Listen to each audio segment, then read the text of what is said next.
TG therapist. So tell me, what's been bothering you? My players only want to play 5th edition. Yeah, it's a sad one on It's a sad fact. It's a sad fact with most people. So I really like this thread because it kind of reminds me of a confessions thread, but with a new twist. Yeah. And I actually really appreciated it. How does that make you feel? Yeah, exactly. And you know what? I think we're going to spend a lot of time answering these questions and really dig deep and try and help people for once. I feel like we're going to use our force for good in the world. So my players, yeah, well, we're going to try. Okay, we're going to have a good attempt. My players only want to play 5e. Why do they only want to play 5e? What is it that's drawn them towards 5e to any other system that is clearly better? I would argue one of the main things that's keeping people in 5e is the amount of tools and resources there are online for 5e. Mm-hmm. See, when it comes to how readily available, like homebrew, stuff like that. I feel like even just character builders or character sheets. Yeah, and it's so readily available for 5th edition. Like anything else, you actually need to take time out of your day to sit down and read. Wait, you tell me you need to read a book? What? You know what I mean? And I feel like that is one of the reasons. That, and also, we've already talked about so many other issues like Critical Role and all that other stuff, and just name recognition and all.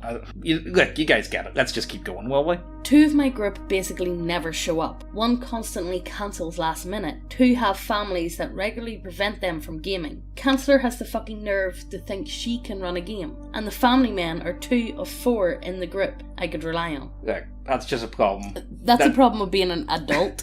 It really is, though. Because things just get in the way, my guy. Especially the ones with families, like things just happen. It does just happen, and it becomes more and more difficult to arrange things. For instance, like my group, we've moved from a weekly game, we're now going for a monthly game, and the reason why is because it means we can actually 100% play. Try and plan it. Yeah. Because most of you have kids, don't you? Yeah, pretty much everyone has kids and families and things, so yeah. It's so hard. It's and different time zones and online and everything else that goes with it. And that's just being an adult. But again, think of it like this, because we're now moving to the once a month, it means that we are able to, whenever we do show up, it means you focus on it more. You focus more and on it instead of like rushing through it. Oh, I need to be done by like 4. I need to be done. Exactly. It's like, no, this day is dedicated towards this game, and that's what we're doing today. Yeah. You know, it becomes much more of an event. Maybe, have you ever thought about maybe doing something like that? Like, you know, maybe toning it back, going more, or like, you know. It's only 12 games a year, but like, you can maybe get a longer game out of it, and you can focus more on I feel like people are more dedicated, and if you really don't want to have a campaign, I would just do one shots every month. Do a one shot every month. I love one shots. Honestly, guys, I can't. Where you don't need to remember, right? What did I do last session? Or what happened? See all that notes taken? Nah. Pens and pencils? Nah, you don't need to remember notes. You know what I mean? Something to think about, though. Hey Doc, I've been burnt out on games for years due to forever GM disorder. Nobody wants to run their own games in favour of playing mine, since I've always been the best at it in my groups. And I just want to play one for once. My wife decided to try throwing together a solo campaign for me, but she's always too stressed to put much thought for commitment into. So I started an Elder Scrolls campaign for her to help her get back into the games with me. She always gets too stoned. I don't, because I'm allergic. Allergic? I've never heard of anybody. Do you want to hear something funny? Let me finish this post. Right, okay. To ever pay attention to anything. Not even the shitty annoying anime she watches all day. I've always refused to try joining online games because fuck random. But even that's not an option anymore with my piss poor internet now where I live. Oh no. Oh no. So do you want to hear something really funny about Megan? Oh. Do you want to hear, like, okay, so it turns out, so you know we're from Northern Ireland, and you know it doesn't really sun. Like, we don't really see sun all that often, guys. It turns out Megan's actually allergic to the sun. It's kind of funny. I think it's hilarious. I don't. It's incredibly itchy. Yeah. Well, anyway, look, back on the matter point. You know what fixed this for me? Imagine being... Oh, I can't make that joke.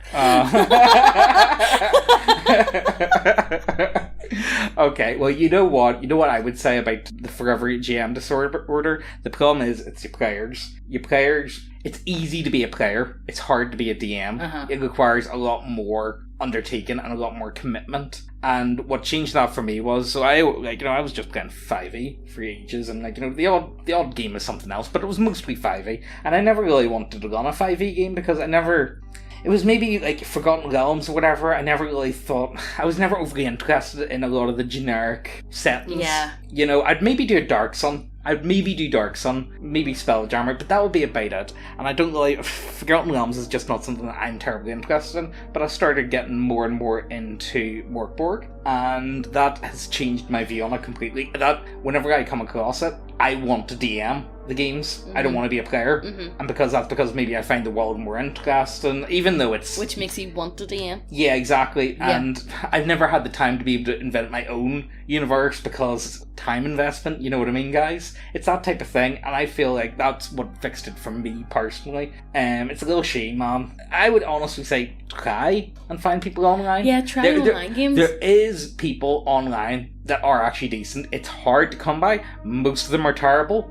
Not even just terrible players, just terrible people. That's the best that's the best with it being online. You can just leave. Yeah, exactly. There's not really a commitment issue. Yeah. If you come across a group that's like absolute... It's not like you're going to run into them on the street or like at your local game store and be like, shit. Shit, no. You know what I mean? Or have to phone them, hey, I left this at your house. Can I come get it?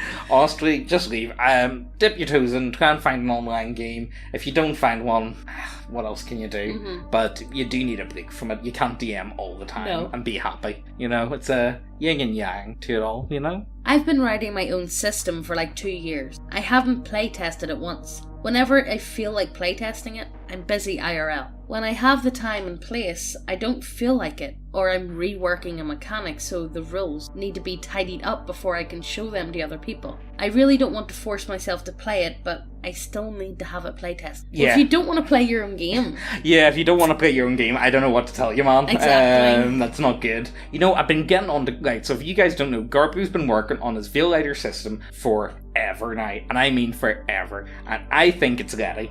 I think it's ready for him to be able to pack it up and sell it. He just needs to format it. But he's like, no, it needs to be playtested more and more and more. Garbo's a perfectionist though, and he's been working on it for so long. Like it's his baby. I think he's not too far away from it. Yeah, he's not. But he's been not far away for the past 8 months.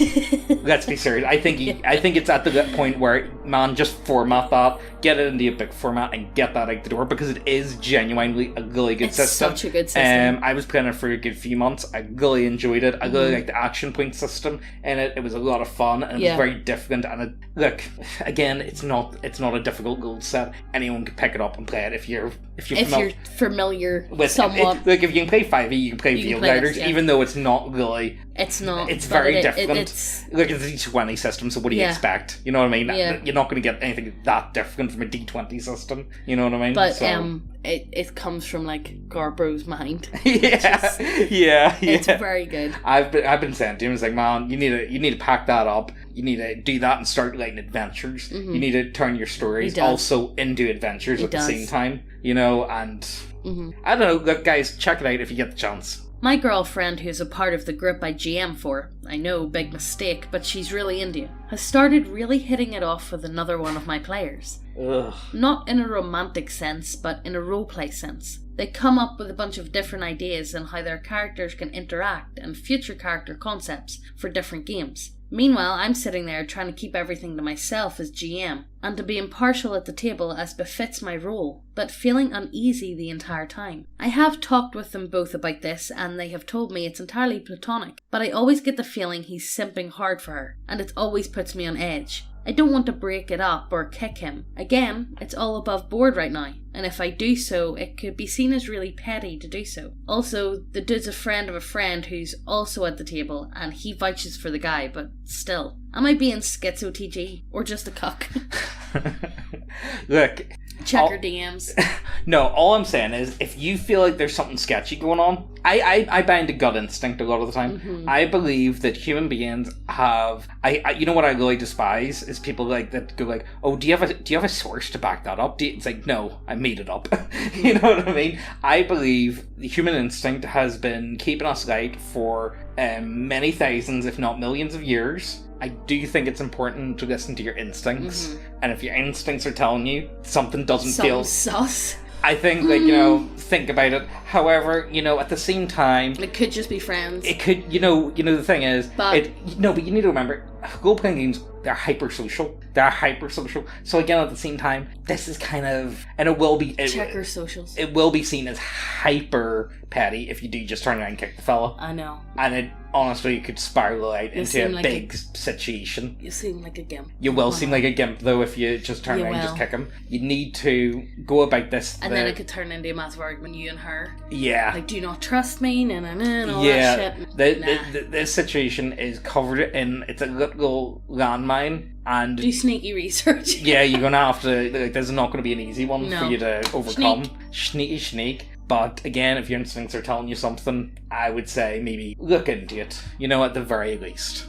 Right, you slimy human maggots. We has been working hard at Neckbeardia to get the bestest little people that monies can buy. We got all the boys here. We got the boys, the lizard boys, vampire boys, all the boys over at Neckbeardia. Oh, we also got some pretty girls too. But I can't really make out which one's the boys and which one's the girls sometimes. But anyway, I need more monies to get more DACA, so get on over and order some now, you filthy pigs. Every video that we post, we're going to be giving away all of our homebrew content to one lucky winner. Every video. All you have to do to be in with a chance to win is to be subscribed, leave a comment, and like this video. And today's lucky winner is this guy. Well done! Well done! To claim your prize, just send an email to neckbeardiacontact@gmail.com. Now let's get back to the video. I can't get elf girl feet on my face. I just can't go on like this anymore. Man, it's a pain. I'm sorry to say. Life's a struggle. Someday you may find that elf girl, though. Someday. Maybe. I have faith in you. Probably not. Probably not. No, you're probably doomed forever. But look, keep up the hope. Otherwise, what else is there going? I've really enjoyed tabletop role-playing games whenever I've been able to play them, but my old groups are gone or separated due to various dramas. And now all I'm left with is 2 other people that also want to play tabletop role-playing games. But we don't feel like we have enough to get a good game going since it's only the 3 of us. We tried to get other friends into it, but a lot of them just aren't interested in rolling dice and role-playing. We've thought about trying to find people online, but the process of going to looking for a group and having to weed out weird internet people isn't appealing. No, it's not. It's really not. Not sure what to do. I guess if we get desperate enough, we'll have no choice but to go with looking for a group. And by the way, there's no local scene or anything like that since we live in a rural area. All I'm going to say is 3 people is more than enough for a really fun campaign. I'm telling you, really fun. I think 3 DM and 2 players is actually ideal. And you actually get to have fun because you're not waiting for a mound of turns. Yeah, exactly. I think combat is so much more fun. All the DM needs to do is dial it back a wee touch. First up, I'm just going to actually give you a few examples. Rush Hour. Do you want to play Rush Hour? Because you can't play Rush Hour. Do you want to play a buddy cop game? Because that's how and tell me that doesn't sound like fun. There's so many prime examples of solid 3-player, like a DM and 2 players. There's so many good examples. And then you can take turns DM. Yeah, if you really want to. If there's only 3. It doesn't have to be amazing to make it really fun. Yeah, exactly. And if it's only 3, you can really cater to everyone's needs. You can make sure that the games are fun and make sure no one feels like, oh, am I hogging the spotlight? Everyone's got their time to shine. Yeah. And the DM can really work with the individual players. Honestly, 3's perfect. I'd be happy with a game of 3 people, just saying. The only problem is if one person cancels, then the game may as well be off. Yeah. But I mean, you can still play 2-player. It's not... You can. You can, it's just not really... 3 players better. I would say, yeah. 3's ideal. My fellow players are shit, and I hate them, and my DM is a pushover pussy. I mean, you just need to find another group, that's all I gotta say. DM sets up an encounter with baddies, and we can't possibly win again. A group of vampires when we're at level 5, fine with me. Our murder hobo group tried to start shit with randos, and DM decided to give them consequences for one. We all run away, and I'm honestly surprised it didn't escalate to a TPK. Fellow players start whining and looking up the stat blocks for vampires on their phones right there in the middle of the session.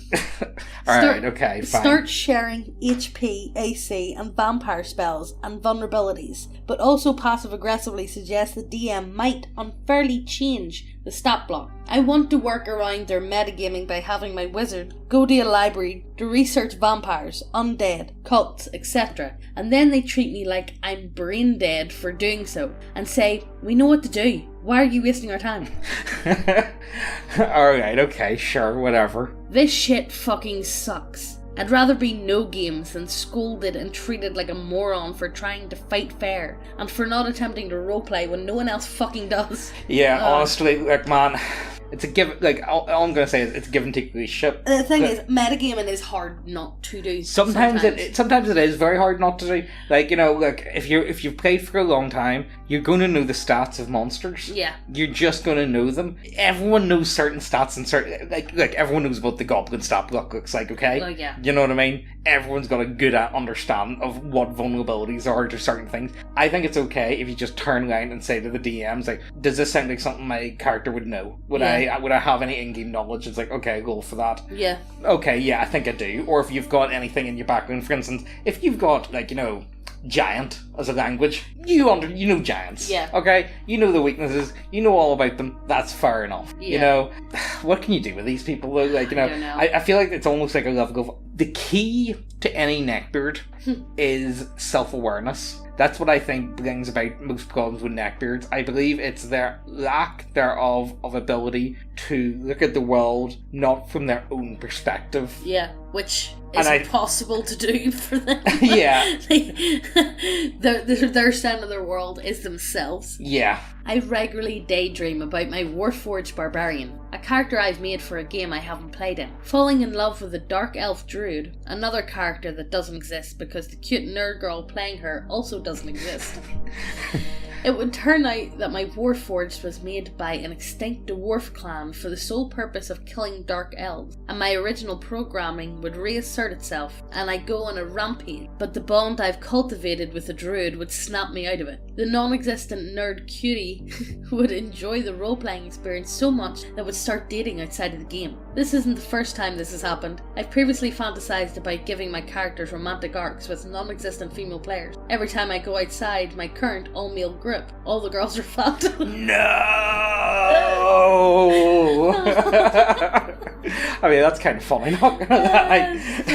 I like to imagine, so I'm imagining this Warforge with, like, you know, one of those, like, do you guys remember the movie Bruno and the pedaling machine? Do you remember the big deck dildo pedaling machine? Yeah. I imagine the Warforge like that, but like a jackhammer deck. Yes.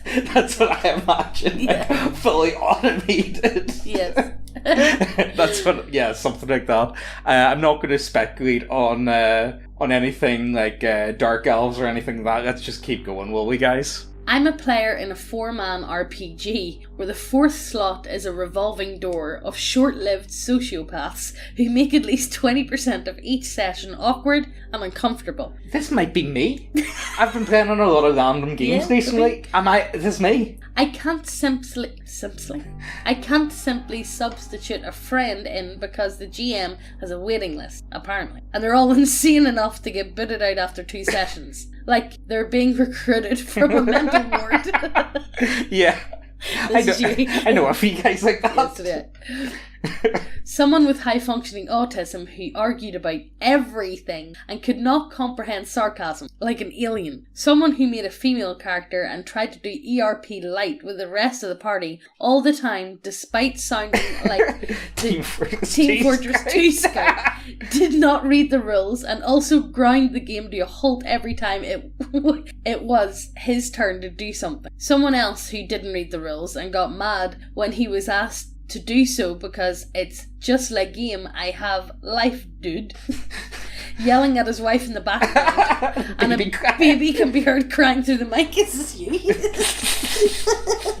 Someone with the most nasal, unbearable lisp voice I've ever heard outside of a party made an unironic thingy character and got mad when we did not use his pronouns. Jesus Christ, I didn't know these people existed outside of Twitter.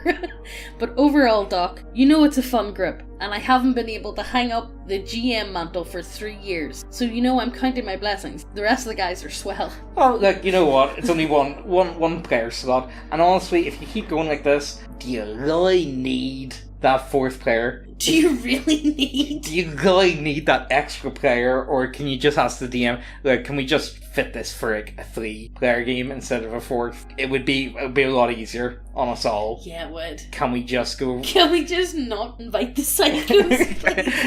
Can know, we close off the board? You know, I've got an idea. I'm thinking about creating a questionnaire. It's going to be like a Myers-Briggs personality test, but for role players, and how to pick up the non-mentals. You know, you know what? I'm going to talk to Grant about that. He does psychology in uni. That's we're doing it, Megan. We're going to make a questionnaire. It's going to be useful. It's going to help people. It's going to make sure to weed out the weirdos, you know, and the results are going to be done in a way that only if you had like the cheat sheet can you understand the true answers to the test. Okay. Yeah? Is this going to be like the better help? Yes, scenario. Well, this is what we're doing. This is what we're doing right now. This is better help, but for role players, essentially.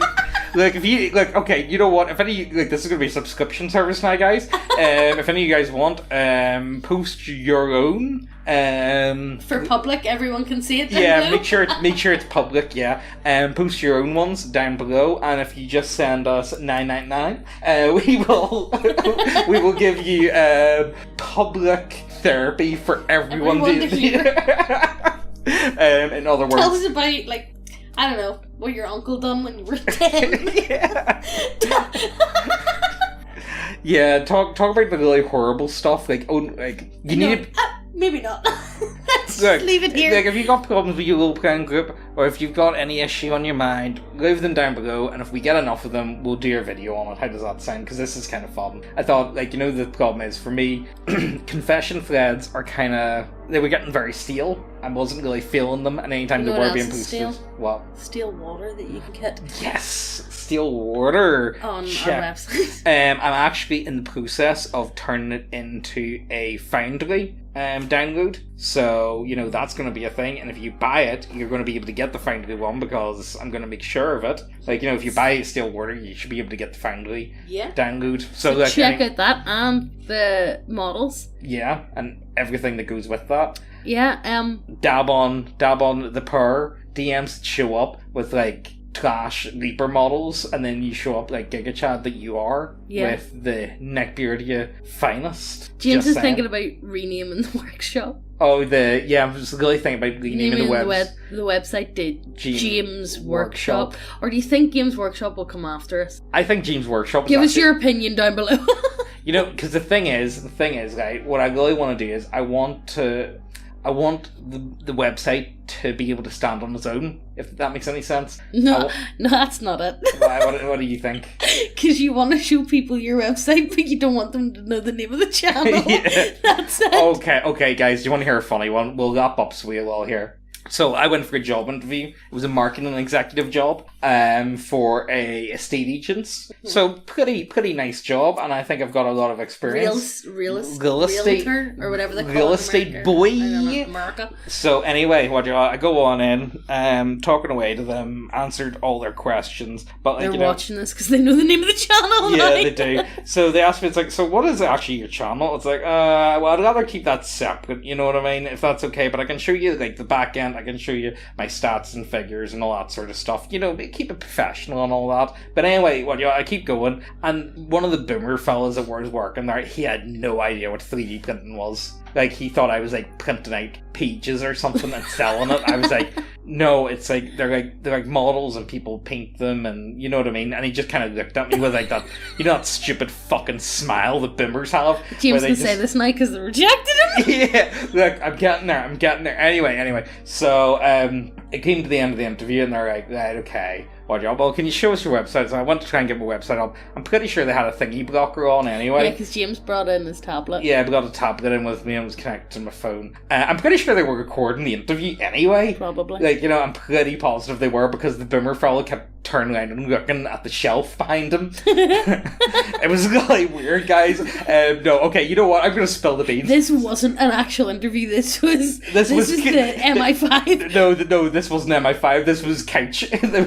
Thingy couch, you know that for casting couch. That's what I got looped into.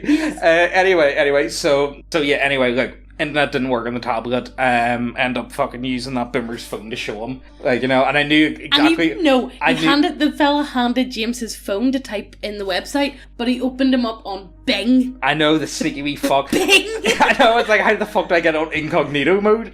And like, it was one of those ones, like, you know, the problem is, see, if I was to end up working there, they would know what I do anyway. Yeah. Like, it's not something that... No, but it's not something I could hide. It's the Bing for me. I know what... Next thing you'd be going to be Ask Jeeves. Yeah. Look, anyway, so, I ended up just showing them a website at the end, but, So they've seen the name, and also I think that's why James is thinking about maybe changing the name Neckbeardia on just on the website. No, not just that, but yeah, I got the email today saying, oh no, sorry, you interviewed very well, but I don't think we're in your budget, or whatever it was. It was some bullshit corporate answer. Yeah, it was one of those ones. James went in, he's just too based for them. I honestly, you know what it was? Okay, you know what it actually was? I'll post the meme, so I was, because I posted the meme like 2 days beforehand, and this area of Belfast that it's in tends to be very... Catholic sort of area. Why, what meme was it? I'll show you. I'll just flash it up on the screen for you guys. 1 second. So Megan, come on over. Look at this meme. The funny thing is, I'm Catholic. I still think it's funny. I still think it's funny. But look, that's where we're going to love yous and leave yous. You do all the things we asked you to do down the comments. I can't remember what they were. If you just leave like a full stop James, at the end of this. Can you let me go and get fed? He's keeping me. It's 10 to 10 at night and I haven't had my dinner. Okay, look guys. We'll see you later. Hungry! We'll talk to you guys later. Enjoy. Bye.